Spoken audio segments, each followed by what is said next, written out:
I want to thank Stan Lee and Peter Paul. If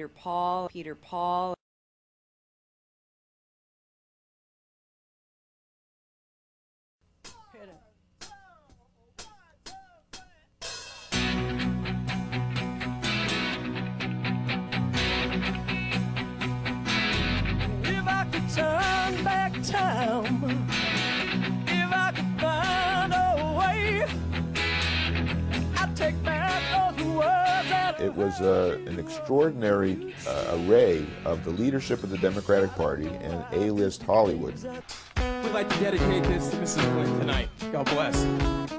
someday, when my life has passed me by, I lay around and wonder why you were always there for me. I'm a guy who's dealt with superheroes most of my life. Spider-Man, Spider-Man, does whatever a spider can, spins a web any size. He created Spider-Man, X-Men, the Fantastic Four, and the Incredible Hulk. The new purchasers of Marvel fired Stan. We decided to start our own company, starting with one employee and $500,000 that I put together. Peter set me free. Stan Lee, some big announcement he's making about the internet. Within a year, we had a market cap in excess of $300 million. I decided, well, maybe I should reach out to Bill Clinton to work with us and be a rainmaker for the company when he left the White House. My first entrepreneurial venture was setting up a comic book stand and used comic books. I had 2 Foot Lockers full of them. I could accomplish my objective by becoming a major contributor to the party. I don't know about you, but I've been to 1 or 2 of these events. It's critical that we all chip in and contribute whatever we can. We want to thank you, and we're going to be there for you. That's great. It was great to see you. Look forward to working with you. Thank you.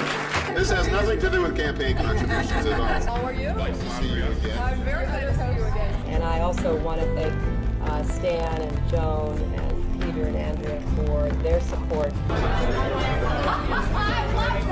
know, someone might ask you after this event why you would come to an event to support someone running for the Senate in New York. My interest in supporting Hillary Clinton was specifically to hire Bill Clinton. I'm thrilled. You got me all jazzed up. And they concocted a big fundraiser for Hillary. This fundraiser in August 2000 in Los Angeles raised more than $1 million for then Senate candidate Hillary Clinton. I want to thank Stan Lee and Peter Paul. I had accomplished hiring a president of the United States to work with me when he left the White House.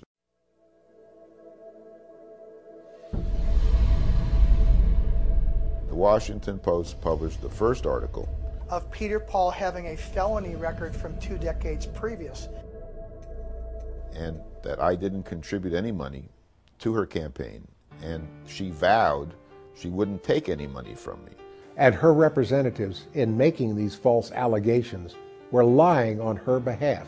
The Clintons now had to pretend that they did not even know who Peter Paul was. Do you recall Mr. Paul? Do you recall working with him at all? A few days later, on August 18th, they each sent me handwritten letters which professed our undying friendship, their undying gratitude. A week after that, I got some signed photographs from the White House, from Bill, from the event. A full 2 weeks from the original story in which Hillary vowed never to take money from me, her finance director faxed me a request for $100,000. My reaction to that was, well, why would I send any more money when you vowed not to take any more money from me? This appears that it was planned all along that they were going to deceive Peter Paul, steal his Japanese business partner, and do damage to his company. Tendo Oto had promised to infuse Stan Lee Media with $5 million in November of 2000. Bill Clinton's business partner, Jim Levin, had flown to Japan, stolen Tendo Oto as a business partner, made his own agreement. And what he had effectively done was convince Otto, instead of working with the president with me and my company, that he could work directly with the president with Levin. So that began to trigger a meltdown of the stock. The company collapsed as a result. I discovered that in the filings that Hillary's campaign filed with the FEC, they had entirely omitted any reference to any of my contributions. The Clintons took $2 million from me and hid it. Now, what we're looking at here is the largest election law fraud in the history of the United States. And he told the feds that the Clinton campaign lied about it. Don't tell everything. And I delivered a demand letter to Hillary Clinton. We had filed the civil suit against the Clintons, which detailed all the money that I'd spent with copies of checks and invoices. And then I discovered that I was being investigated in connection with the misuse of my brokerage accounts. I was suddenly detained by Interpol in Brazil for extradition. They moved me to a remote part of this jail, which was called the Corridor of Death,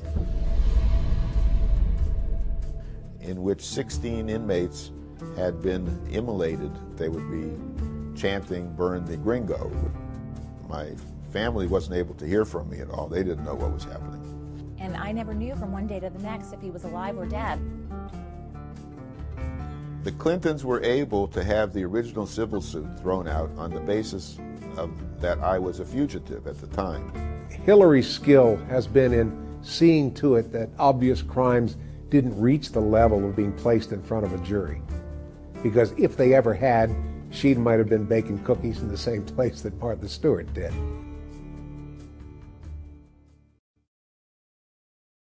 The court held that the case should proceed to trial.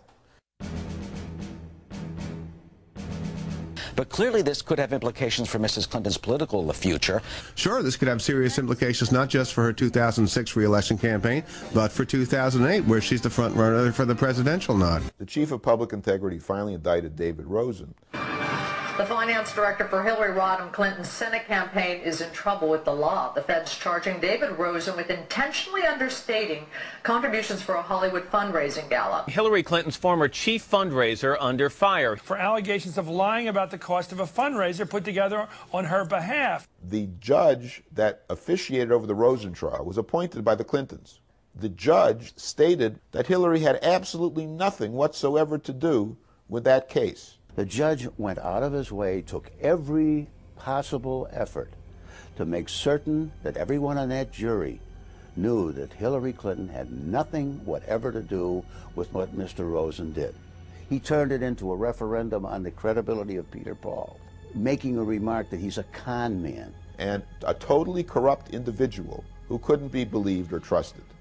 When you see that sort of thing, you conclude either that the prosecutor is incompetent, or worse, that the prosecutor is dogging the case. The whole idea was we have to make sure that Hillary is completely out of this, and we have to make sure that Peter Paul is totally discredited.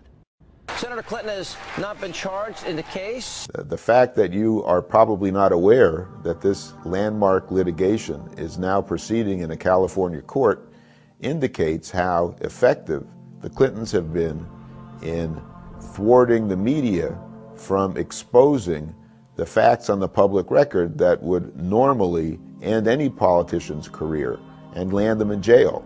The media have not abrogated their responsibilities uniquely in the case of Hillary Clinton. They always have a tendency to fear power and to suck up the power. Hillary Clinton is not in the loop in any direct way. It would be very difficult to stretch fingerprints to the senator herself. I'd be amazed if there's any evidence directly. The senator played absolutely no role in what happened with the campaign's finances. So I think it's pretty clear that this is far removed from Hillary Clinton. Now, if there's evidence, that's another matter. You're making an accusation. Can you prove it? How can you prove it? What proof do you have?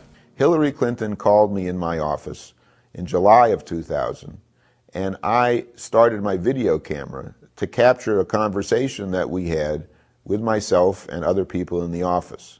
Whatever it is you're doing? Is it okay that I thank you? I think it's tremendous. No, you know what? We're having a good time trying to help out. Well, I'm very appreciative. And it sounds fabulous. I got a full report from Kelly today when she got back and told me everything that you're doing, and it just sounds like it's going to be a great event. But I just wanted to call and personally thank all of you. I'm glad you were all together so that I could tell you how much this means to me, and it's going to mean a lot to the president, too. This 5-minute videotape